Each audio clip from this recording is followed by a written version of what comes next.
Hello and welcome to Archaeology, where we take Disney movies a little too seriously in an ongoing attempt to trace them to their historical settings. I'm Austin Wrathall, history teacher and Disney devotee, and today I'm examining one of the most underappreciated movies in the Disney canon, Brother Bear. This movie has beautiful scenery, a solid soundtrack, plenty of humor, and it is very vague as to when and where it takes place. Still, I'm going to see if I can trace the story of Kenai, Coda, and the lights that touch the earth back to its most likely historical setting.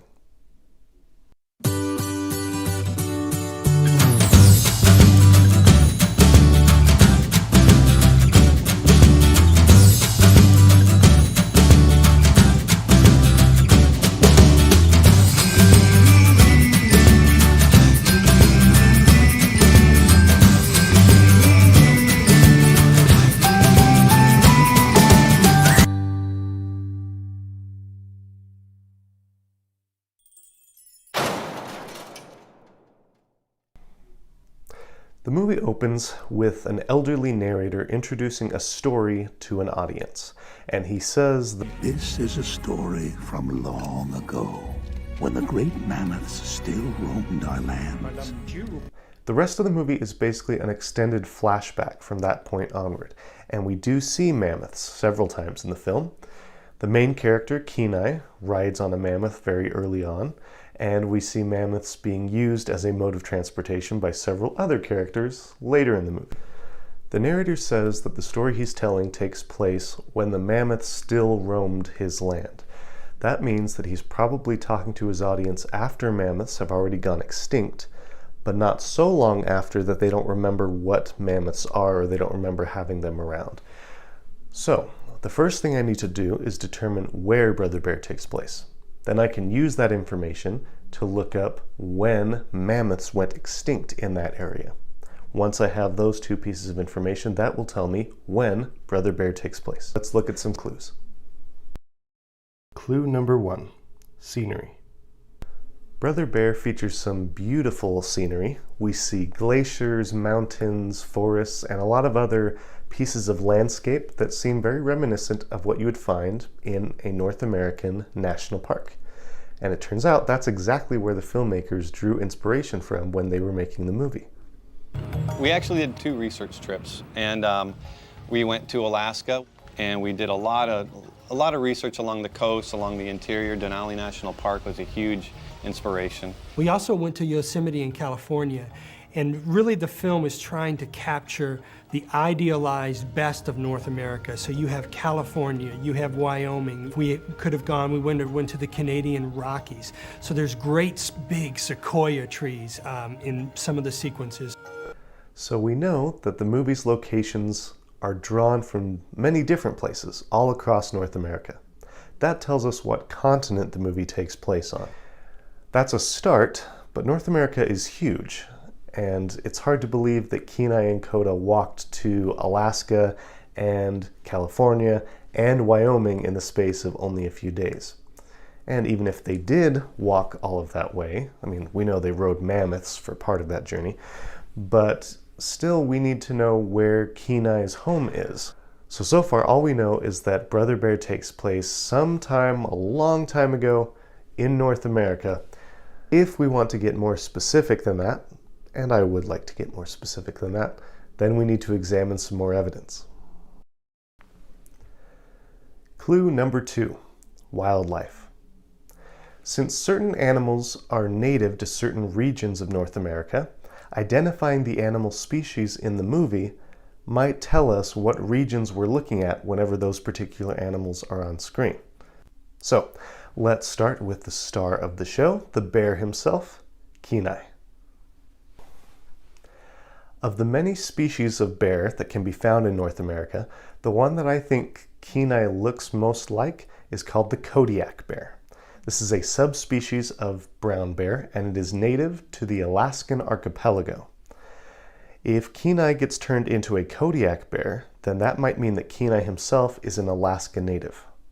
Assuming that the spirits are kind and considerate enough to turn Kenai into a species of bear that is native to his home region. Eagles also feature prominently in the film, and it turns out that bald eagles are actually more abundant in Alaska than anywhere else in the United States. The eagle also serves as a spiritual symbol for many Alaska Native nations, just like they do in the movie. We also see white bighorn sheep in the movie, and these appear to be Dall sheep. And where can Dall sheep be found? In Alaska and the Yukon. So far, Alaska appears to be the best candidate for the physical location of Brother Bear. Chipmunks also appear in the film. Chipmunks can be found all over North America, so no surprises there. However, according to this website, there are no chipmunks in Alaska. Then, of course, there's the moose. Rut and Took are obviously Canadian moose, and that animal can be found all across Canada. This doesn't tell us much. However, Rut and Took are also very large even for moose. Kenai only comes up to about their shoulders when he's in bear form. That means that Rut and Took might actually belong to the largest known species of moose, which is called the Alaskan Yukon moose. By the way, chipmunks, while they can't be found in Alaska, they can be found in the Yukon. Clue number 3, culture and language. Animators deliberately modeled the members of Kenai's tribe after Canadian and Alaskan natives. We wanted to make the design of the character convincing. There are certain facial features that are very distinctive among Inuit peoples, people we call Eskimos. Hey, will you two knock it off? We did a lot of research on their costumes, as well as their tools, weapons, kayaks, that sort of thing. Now, Kenai's tribe is ancient, so their culture doesn't directly match up with any nation living in Canada or Alaska today. Instead, animators appear to have drawn inspiration from several different cultures to create the one culture that we see in the movie. One major piece of native culture that the filmmakers used was native language. The narrator that we see at the beginning of the movie, who's later revealed to be Denahi, is listed as Inuit narrator in the credits. Though dubbed over in English, his spoken dialogue is actually in Yupik, a language spoken by Alaska natives. The part was even played by an actual Alaska native and Yupik scholar named Angayukak Oscar Coagley. They also incorporated native language into the song Transformation. I heard Phil's track, which was already really great, but it just felt like the opportunity. What if I translate the song into Eskimo language, into Inuit, and then give that to the Bulgarian women? And we brought a professor from Alaska down who was a native speaker who also spoke very good English. And Mark and I met with her in a conference room one day, and we literally went through line by line, and it took us about 7 or 8 hours. And nobody knows Inuit probably that sees this movie, but it'll feel real to them at least.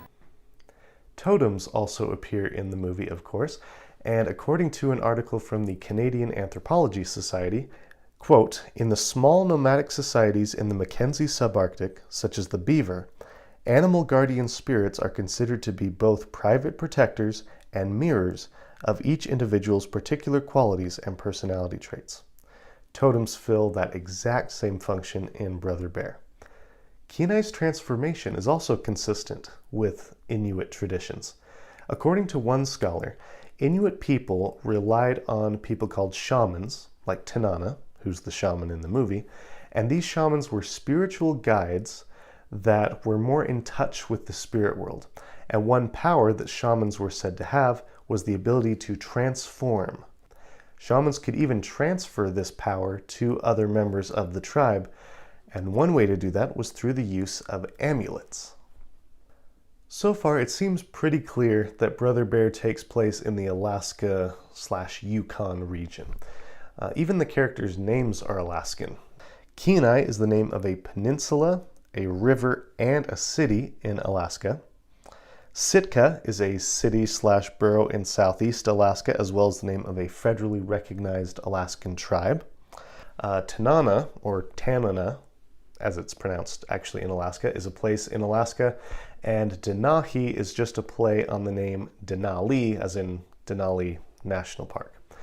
So the evidence that Brother Bear is an Alaskan or a Yukon story is overwhelming.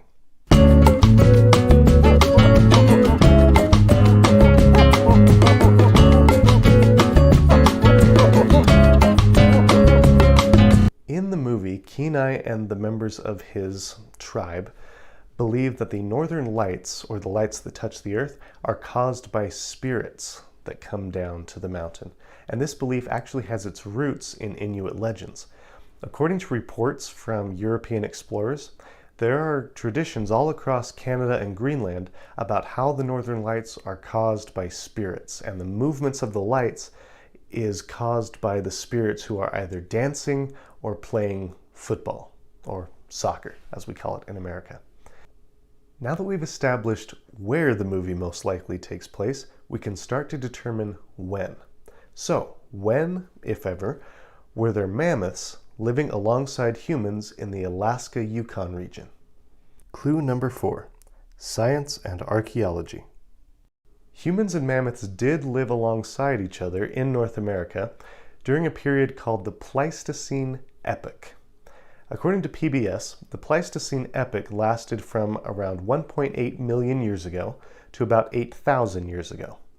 Brother Bear must take place near the end of the Pleistocene Epoch. This would be a time when human beings have already reached the Alaska-Yukon region, but before mammoths have gone extinct there. Experts disagree on exactly when mammoths went extinct in North America and on when exactly human beings reached North America. According to an article in Scientific American, mammoths may have gone extinct around 11,400 years ago on this continent, while humans got here around 13,500 years ago. But mammoths might have lasted longer in North America than we originally thought, and humans may have arrived here earlier than we originally thought as well. According to a 2013 article in Canadian Geographic, the last mammoths actually may have died out in North America 9,000 to 10,000 years ago. And according to the Smithsonian, there is evidence that humans were already living in the Yukon region 24,000 years ago. So when in that wide window of time does Brother Bear fit? The answer may lie in the tools that we see Kenai and his brothers use. They use spears with spearheads that resemble what we call Clovis points. Clovis points did not appear in North America until about 11,500 years ago, which means that Kenai and friends are probably living around that time, or maybe even later. Conclusion. Based on the movie's scenery, wildlife, and culture, and based on the research of scientists, I believe that Brother Bear takes place in the Alaska-Yukon region circa 10,000 BCE. So, what do you think of my conclusions? When and where do you think Brother Bear took place? Do you have any evidence that contradicts my findings? Is there a movie that you want me to analyze next? Let me know in the comments. Also, be sure to like and subscribe for more videos like this one. Thank you for watching. Bye-bye.